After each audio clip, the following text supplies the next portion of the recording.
ကျွန်တော်အဲ့လိုပုံစံပေါက်နေလားဗျာအဲ့နေ့ကတားကြီးကလှည့်နှန်းစင်တာရှိမှထိုင်းနေတာတားကြီးတို့အော်ရာမှာထားတဲ့ပစ္စည်းတစ်ခုမရသေးရနဲ့ထိုင်ဆောင်နေအဲ့ချိန်မှာအဖိုးကြီးတယောက်ကသူမြေးလေးရဲ့လက်ကိုဒီလိုဆွဲပြီးတော့မှတားကြီးတို့စီကိုရောက်ချလာတားကြီးတို့ဘေးမှာထိုင်နေတဲ့အဖွဲလေးအများကြီးရှိတယ်ကွာဘေးမှာလူတွေအများကြီးရဲ့မှာတားကြီးတို့နှစ်ယောက်စီတက်ရွေးလာပေါ့အေးဟုတ်တယ်ဘေးကလူတွေအများကြီးထဲမှာတားကြီးတို့နှစ်ယောက်စီကိုပဲရွေးလာပြီးတော့အဖိုးကဘာပြောလဲဆိုတော့ငါမီးတို့တဲ့အဖိုးတို့မြေးဖို့နှစ်ယောက်ပေါ့ကွာပြည်ထိပြန်ရမှာတဲ့အပြန်ကားကမရှိတော့လို့တဲ့အဖိုးကကားကလေးထောက်ပံ့ကြပါအောင်အဲ့နဲ့တားကြီးတဲ့ဂယုဏဖြစ်တာနဲ့အိတ်ကလေးကပတ်စံနေထုတ်ပြီးပေးလိုက်တာပေါ့ကွာပြီးတော့တားရဲ့စဉ်းစားကြည့်လိုက်လူတွေအများကြီးထဲမှာတားကြီးစီကိုရွေးလာတယ်ဆိုကြတဲ့တားရဲ့ပုံစံ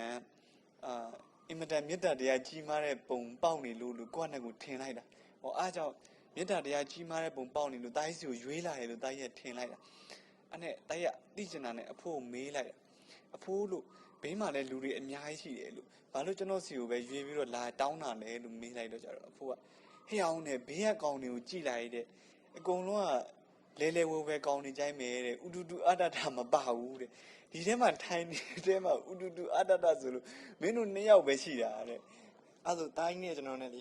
ပခုတ်ကူမှာတော့ညဖက်ကြီးလေး3လမ်းဆိုင်မှာတပည့်ညို့သွားစားကြတော့ကလေးတက်တိုက်လာတောင်းတယ်မမြင်မလားအေးအဲ့တော့ကျွန်တော်တို့ကလေတားကြီးစီရွေးလာတောင်းနေဆိုတော့ကြတော့တားကြီးကိုမေတ္တာတရားကြီးမားတဲ့ပုံပေါက်နေလို့ထင်တာတကယ်သူတို့အမြင်မှာဥတူအတ္တတပုံစံလေးပေါက်နေလို့တော့အဲ့ဒါကြောင့်နေတော့တား